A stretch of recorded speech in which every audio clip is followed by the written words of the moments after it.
Bonjour, je suis en première année de doctorat au CRAL, le Centre de recherche en astrophysique de Lyon, et je vais vous expliquer dans cette vidéo comment j'utilise la lumière pour mon projet de thèse. En fait, je regarde la lumière venant de galaxies très éloignées, qui passent au travers de très gros amas de galaxies. Habituellement, la lumière voyage en ligne droite jusqu'à nous. Cependant, lorsqu'elle va rencontrer un amas de galaxies, elle est déviée. Plus l'amas de galaxies est gros, plus la lumière est déviée. Des fois même à tel point qu'on va pouvoir observer deux images de la même galaxie.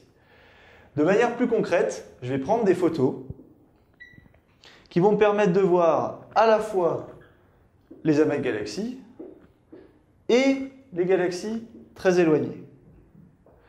Je vais ensuite jouer avec des filtres, rouge, vert et bleu, qui vont me permettre de pouvoir séparer les composantes de la lumière.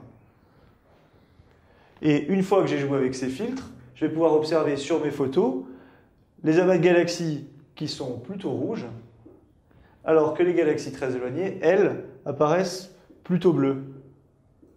Ceci s'explique simplement parce que les étoiles jeunes des galaxies très éloignées vont émettre beaucoup de lumière bleue dans les filtres que j'utilise, alors que les galaxies de l'amas, elles, n'ont que peu d'étoiles jeunes.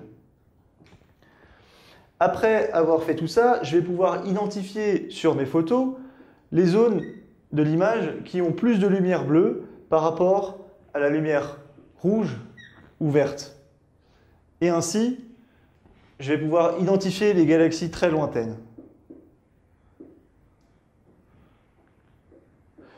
Une fois que j'ai identifié ces galaxies très lointaines, je vais pouvoir reconstituer en partie le chemin qu'a mis la lumière pour arriver jusqu'à nous, et ainsi étudier l'amas de galaxies qui est à l'origine de la déformation.